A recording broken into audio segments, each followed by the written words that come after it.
International book of वर्ल्डमध्ये hat trick केलेली भारतातील पहिली digital media press media live.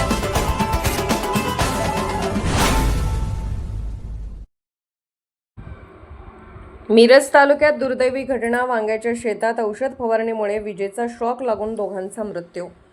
Miraj तालुक्यातील आरग परिसरात वांग्याच्या शेतात औषध फवारणी करत असताना विजेचा धक्का लागून 2 तरुणांचा जागीच मृत्यू झाल्याची हृदयद्रावक घटना घडली आहे.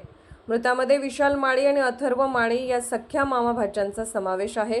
पावसामुळे शेतात ओलावा निर्माण झाल्याने इलेक्ट्रिक फवारणी यंत्रातून विजेचा प्रवाह उतरल्याचा प्राथमिक अंदाज व्यक्त करण्यात येत आहे. घटनेमुळे परिसरात हळहळ व्यक्त होत असून मिरज ग्रामीण पोलीस पुढील तपास करत आहेत. प्रेस मीडिया लाईव्ह न्यूज चॅनलला लाईक करा, शेअर करा आणि सबस्क्राईब करा.